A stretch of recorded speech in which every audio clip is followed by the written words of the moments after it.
আমি না গেলে তো দিদি একা হয়ে যাবে, আর একা একা দোকান সারানো যায় বলো? আমি জানি না, আমি একবার বলে দিয়েছি তুমি যাবে না, তুমি যাবে না, ব্যাস।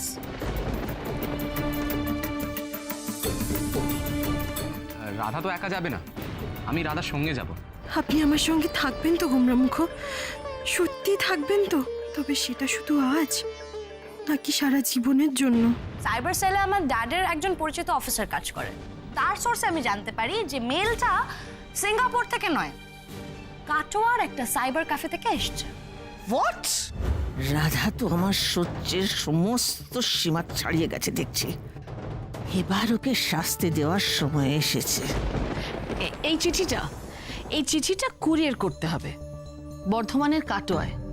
এমন করে কুরিয়ার করুন যাতে এটা কালকেই পৌঁছে যায়। এটা আর্জেন্ট।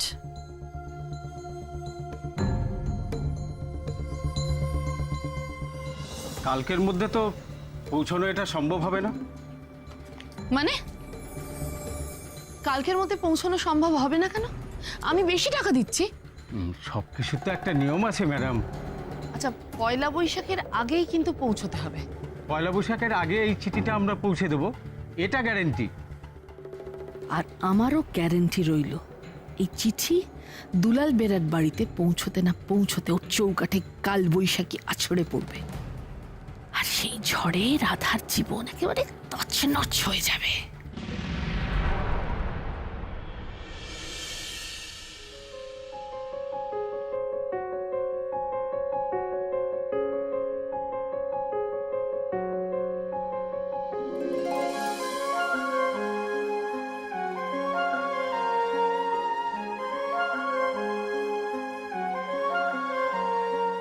এই প্রথম সন্ধে দিতে গিয়ে একেবারে ভগবানের সামনে এসেই দাঁড়িয়েছি গো গণেশ দাদা।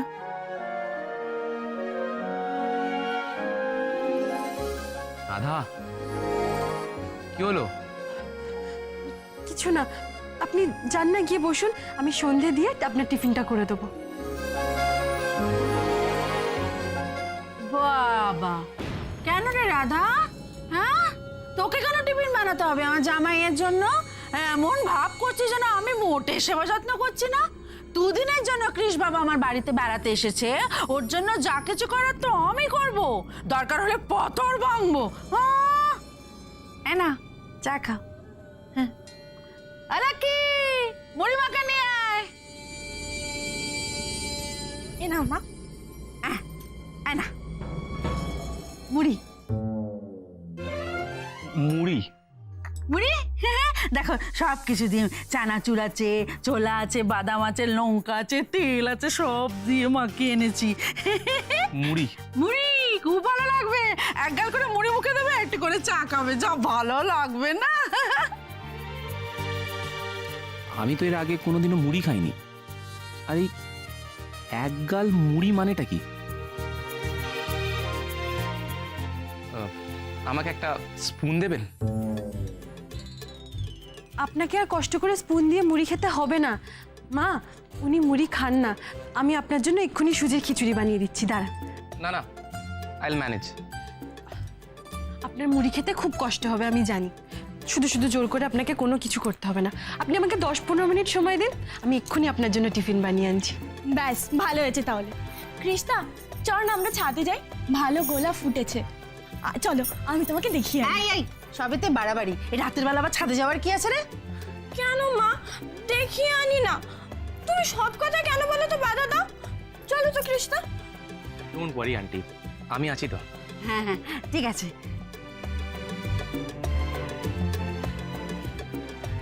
ইস, এই যদি সন্ধেবেলা একা ছাদে আমার বিনার সাথে কৃষকে গোলাপ দেখতে পাঠাতে পারতাম, বুঝতে আমার কপালটাই খারাপ।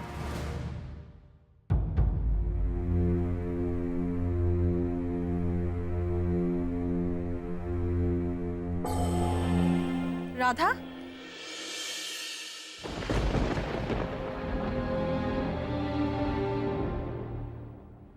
কে কে তুমি? সে কি, তুই আমাকে চিনতে পারছিস না? আমি তো সারাক্ষণ তোর মধ্যেই থাকি, তোর সঙ্গেই থাকি। আমার সঙ্গে? আমার সঙ্গে তো কেউ থাকে না, আমি যে একদম একা। তুই যদি একদম একাই হোস তাহলে এত আড়ম্বর, এত আয়োজন কার জন্য? কার জন্য এত হাসছিস? কার জন্য এত সাজছিস? কার জন্য এত রান্না বান্না করছিস? আর এসব শাঁখা সিঁদুরি বা কার জন্য পড়েছিস? কেন? আমার গোমরা মুখর জন্য? তোর গোমরা মুখ? কিন্তু তুই তো কিছুদিন আগে তাকে ডিভোর্স দিয়ে নিজের থেকে দূরে সরিয়ে দিয়েছিস। না না, দূরে তো না, কাছেই তো আছে। এই তো এক্ষুনি এখানে ছিল। সে তো কয়েক মুহূর্ত, কয়েক ঘন্টা বা আগামী কয়েক দিনের জন্য। তারপর তো তোদের চির বিচ্ছেদ হয়ে যাবে। তখন পারবি তো তুই ওকে ছেড়ে থাকতে? ছেড়ে তো দেব না, মনে রেখে দেব মনের মধ্যে। যাকে ছেড়ে তুই বাঁচতেই পারবি না তাকে জোর করে নিজের থেকে আলাদা করে দিলি কেন বল? কেন ডিভোর্স দিলি তুই?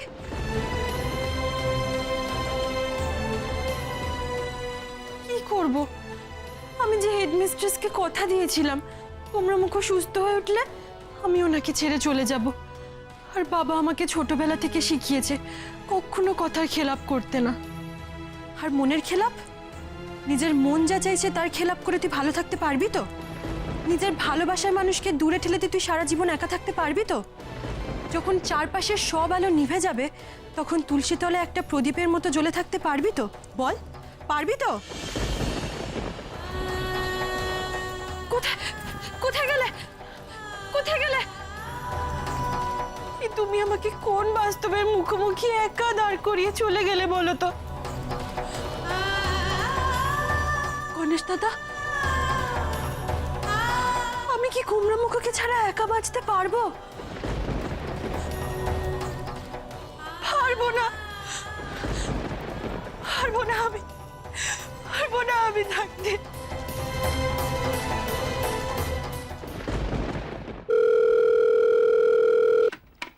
হ্যালো, আমি শুভেন্দু ব্যানার্জি বলছি। হ্যাঁ স্যার, বাড়িতে সব খবর ভালো তো? হ্যাঁ, এখানে সব ভালোই আছে। শুনুন, আপনার সাথে আমার একটা কাজ ছিল, মানে যত তাড়াতাড়ি সম্ভব সেটা সেরে ফেলতে চাই। শুভেন্দু হঠাৎ ঠিক করেছে ও বোধহয় একটা উইল করবে বা বিশেষ কাউকে পাওয়ার অফ অ্যাটর্নি দেবে। তো সে তো আপনাকে ফোন করবে, আপনাকে এই সব অর্গানাইজ করতে বলবে। হ্যাঁ স্যার, কি কাজ বলুন বলুন। না না, এভাবে ফোনে হবে না, দেখা করে বলতে হবে। দেখুন, এখন তো আমি দু একদিন খুব ব্যস্ত আছি, কলকাতার বাইরে যাওয়ারও প্ল্যান আছে, কাজেই হ্যাঁ ঠিক আছে, সে তো দু একদিন পর। তা আমি আজকালের মধ্যেই আপনার চেম্বারে গিয়ে না হয় দেখা করে আসছি। না না স্যার, আপনি কষ্ট করে এখানে আসবেন অথচ আমার সঙ্গে দেখা হবে না, সেটা কি ভালো দেখায়? আসলে আমি কবে ফিরবো আমি এই মুহূর্তে বলতে পারছি না, আমি ফিরে আপনার সঙ্গে যোগাযোগ করবো। মিস্টার সোম, আপনি বোধহয় ব্যাপারটা একটু লাইটলি নিয়ে ফেলছেন। হ্যাঁ, আমি কিন্তু শুরুতেই আপনাকে বললাম যে আমার খুব আর্জেন্ট কাজ আছে। না না স্যার, না স্যার, আপনি ভুল বলছেন। ঠিক আছে স্যার, আমি দু একদিনের মধ্যে যে করেই হোক আপনার সঙ্গে যোগাযোগ করে আপনার কি রিকোয়ারমেন্ট আছে সেটা আমি পূরণ করে দেবো। ঠিক আছে স্যার, তাহলে এখন রাখি স্যার। ঠিক আছে।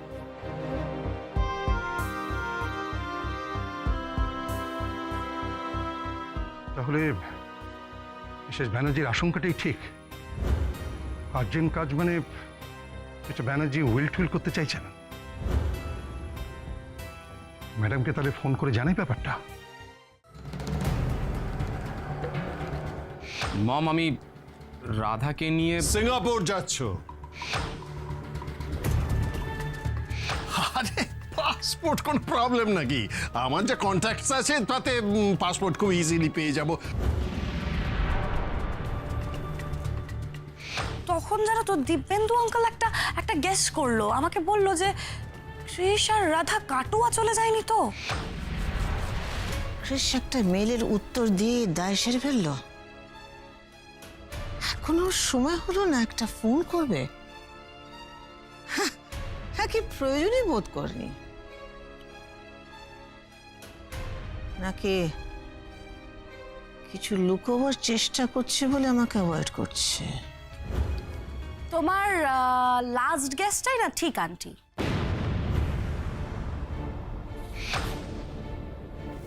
কি বলতে চাইছো তুমি? তুমি আমাকে তখন বললে না যে একবার খোঁজ নিয়ে দেখতে যে ক্রিশ এক্স্যাক্টলি কোত্থেকে মেলটা করেছে। আমি খোঁজ নিলাম। সাইবার সেলে আমার ড্যাডের একজন পরিচিত অফিসার কাজ করে।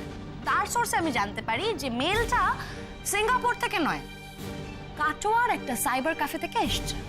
হোয়াট? ক্রিশ কাটোয়ার সাইবার ক্যাফে থেকে মেল করেছে? তার মানে সিঙ্গাপুরের নাম করে ও কাটোয়ায় গেছে? You are right. দেখো না, এই পেপারে পুরো ডিটেল আছে, তুমি নিজের চোখে দেখে নাও। See?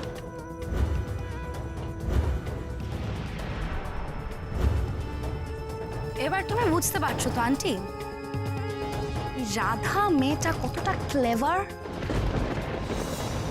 কি বেশ বলে কতটা কতটা ধুরন্ধর। চালাকি করে ও কৃষকে দিয়ে লোক দেখানো ডিভোর্স পেপারে সাইনটা কিন্তু করিয়ে নিল, আর তারপর তোমার কৃষকে তোমার কাছ থেকে নিয়ে কাটোয়া চলে গেল। এখন আরামসে বসে ও কৃষের ব্রেন ওয়াশ করবে, তারপর ঠিক 2-3 দিন পর কৃষ এখানে ফেরত আসবে, এসে ডিভোর্স পেপারটা কুটি কুটি করে ছিঁড়ে ফেলে দেবে। And I am sorry to say aunty, এই পুরো ব্যাপারটার মধ্যে না আঙ্কেল প্রচন্ডভাবে ইনভলভ কিন্তু।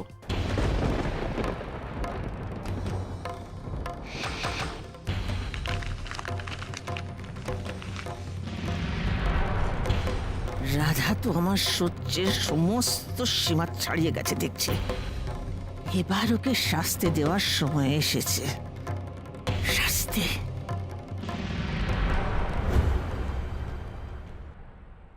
হ্যাঁ, কাল বিকেল বিকেল চলে এসো, কিন্তু দেরি করবে না। হ্যাঁ, দিদির ফাংশন আর দোকানের হালখাতা দুটোই হবে। হ্যাঁ, দিদি আর কৃষ্ণ তো চলে এসছে, তোমরাও তাড়াতাড়ি চলে আসো। রাখছি। মা, ও মা, মা মুর্শিদাবাদ থেকে হারান কাকু ফোন করেছিল, ওরা বলল ওরা সবাই আমাদের হালখাতায় আসবে। তোমার বাবার আর কাজ কি? পৃথিবী শুদ্ধ আত্মীয় কুটুম্ব যে যেখানে আছে সবাইকে নেমন্তন্ন করে আনছে পয়লা বৈশাখের জন্য, অথচ নিজে হাওয়া হয়ে গেছে। ওভাবে বলছো কেন মা? বংশীবদন কাকুর তো অসুখ, বাবা ওনাকে না দেখলে কে দেখবে বলো তো? হ্যাঁ, বাবা গেছে বংশীবদন দাদাকে দেখতে, এদিকে আমাকে কে দেখবে সেদিকে কারো কোনো খেয়াল আছে? হায় ভগবান, নিজে কোথায় গিয়ে বসে আছে তার কোনো ঠিক ঠিকানা নেই, কবে আসবে না আসবে কিচ্ছু জানি না। মোবাইল ফোনটা অব্দি বাড়িতে রেখে গেছে, এদিকে দোকানে ঝাড়পোছ, সাজগোজ, পুজোর জোগাড় যন্ত্র, আত্মীয় স্বজনকে খাওয়ানো দাওয়ানো সব কাজ আমাকে একা হাতে করতে হবে। তোমাদের আর কি, তোমরা তো যে যার ফাংশন নিয়ে ব্যস্ত থাকবে।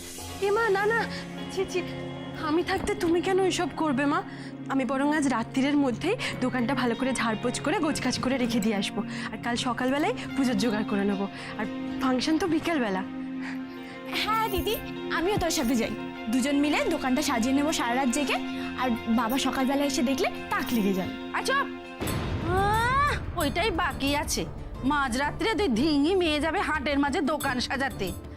তুই বিপদ না বাজিয়ে কেউ ছাড়বে না দেখছি। ওই দোকান সাজানো দেখলে তোমার বাবার হয়তো তাক লেগে যাবে, কিন্তু আরো অনেকের চোখ লেগে যাবে, সে বিষয়ে খেয়াল আছে? আমি তোকে যেতে দেবো না, আর যে যাই যাক, তুই যাবি না। মা, আমি না গেলে তো দিদি একা হয়ে যাবে, আর একা একা দোকান সারানো যায় বলো? আমি জানি না, আমি একবার বলে দিয়েছি তুমি যাবে না, তুমি যাবে না, ব্যাস। ও, আমাকে যেতে দেবে না, কিন্তু দিদি একা গিয়ে দোকানে কাজকর্ম করলে কোনো আপত্তি নেই, তাই বলতে চাইছো তো? আমি কোনো কথা বলতে চাইছি না, আমি একবার বলে দিয়েছি আমি তোমাকে অত রাতে দোকানে যেতে দেব না, ব্যাস।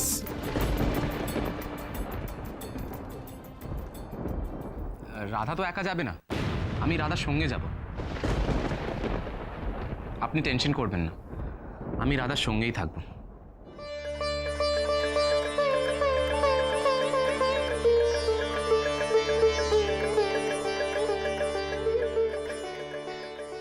আপনি আমার সঙ্গে থাকবেন তো গোমরামুখ?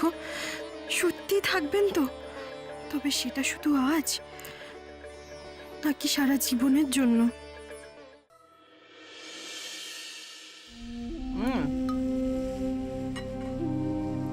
চিকেন কারিটা খুব ভালো হয়েছে শিউলি, তুমি রান্না করেছো তাই না? হ্যাঁ। ক্রিশ তোমার হাতে চিকেন কারিটা খুব পছন্দ করে।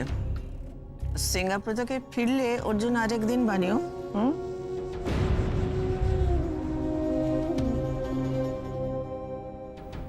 দিদিভাই, তোমাকে আজকে খুব রিল্যাক্স দেখাচ্ছে। কৃষের কোনো খবর পেয়েছো বুঝি? ফোন করেছিল সিঙ্গাপুর থেকে? ফোন না, মেল করেছিলাম। মেল করেছিল? কৃষের মতন ছেলে মেল করে দায় সেরে দিল, ফোন করলো না একটা?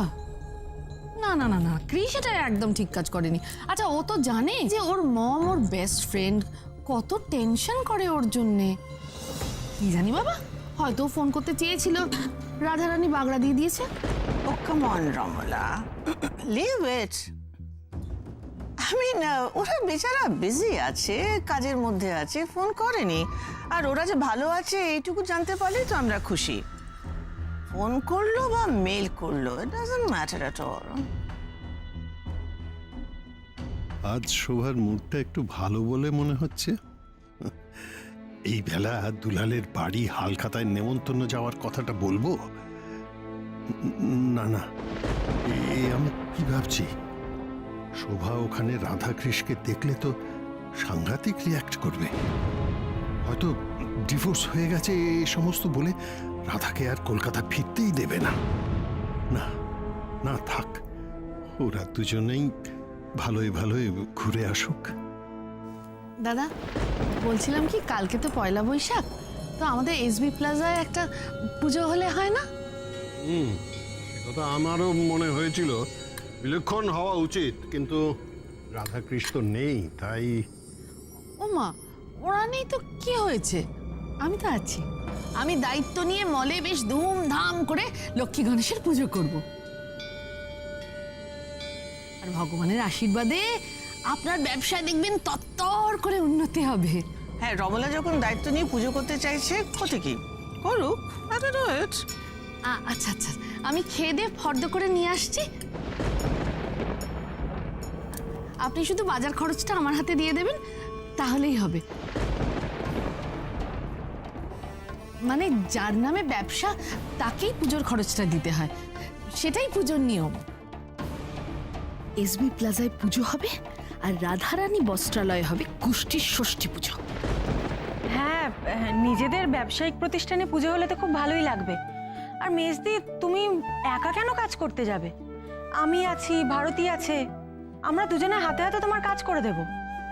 তাহলে তো প্রবলেম সলভ। তোমরা সকাল সকাল পুজোটা সেরে ফেলো। ও বাই দ্য ওয়ে, পুজো কথা বলতে আমার মনে পড়লো, শুভ, এই রাধাদের বাড়িতে, ওই রাধারানী বস্ত্রালয় শুনেছি ওই পয়লা বৈশাখের জন্য হালখাতার একটা খুব বড় করে অনুষ্ঠান হয়। তুমি তো আমাকে গল্প করেছো। আচ্ছা, দুলাল তোমাকে নেমন্তন্ন করে?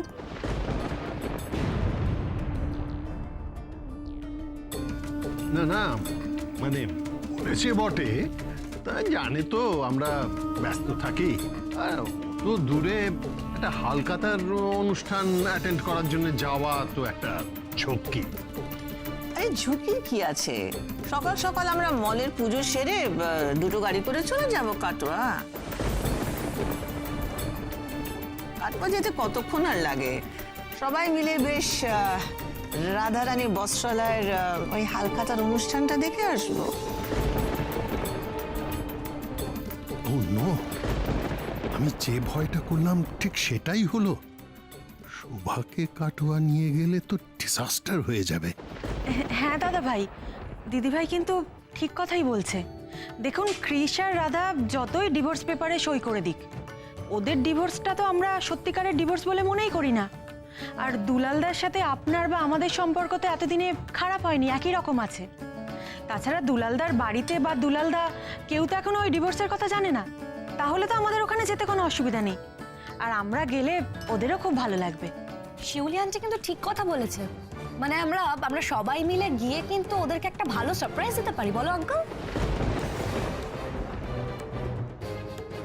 না মানে যখন আমরা আমেরিকায় থাকতাম তখন তো আমরা প্রত্যেকটা উইকেন্ডে ঘুরতে যেতাম, বলো? ইউএস থেকে আসার পর সেই একমাত্র গ্রামের বাড়িতেই গেলাম, আর কোথাও ঘুরতে যাওয়া হয় না। চলো না আমরা সবাই মিলে না হয় একটু কাটোয়াতেই ঘুরে আসি। কৃষ আর রাধা তো সিঙ্গাপুরে ঘুরছেই না? বাবা, দিদি ভাই যারা দুজন দুলালদের মানুষ বলেই মনে করে না, তারা হঠাৎ দুলালদাদের বাড়িতে বেড়াতে যেতে চাইছে? কি ব্যাপার? ওরা কি কিছু সন্দেহ করছে? রাধা কৃষ ওখানে আছে এরকম কোনো সন্দেহ নিয়ে ওরা যাচ্ছে না তো? ওরা গেলে আমিও যাব। আমার চিঠি পরমাণু বোমার মতন ও বাড়িতে পড়ার পর কি দশা হয় ও বাড়ি সেটা আমার নিজের চোখে তো দেখতে হবে। দাদা চলুন না ঘুরেই আসি। আচ্ছা আমি আর ও যাব আপনাদের সঙ্গে। দুলাল দাদা কত করে বলে, আমাদের তো যাওয়াই হয় না। একটা সুযোগ যখন পাওয়া গেছে তখন ঘুরে এলে কেমন হয়? মন্দ হয় না, তবে এতগুলো লোক হঠাৎ গিয়ে হাজির হব মানে ওদের একটা ঝামেলায় ফেলা। কোনো ঝামেলা হবে না শুভেন্দু, আমরা জাস্ট যাবো, পুজো দেখে চলে আসবো। আমি তোমার কোনো কথা শুনবো না। পয়লা বৈশাখে আমরা কাটোয়া যাচ্ছি। তুমি আগে থেকে ওদের কিচ্ছু বলবে না, আমরা সারপ্রাইজ দেবো। কাটোয়া যাব আর রাধা রানীকে আমি হাতে নাতে ধরে আমার ছেলেকে আমার থেকে আলাদা করার শাস্তি দেব।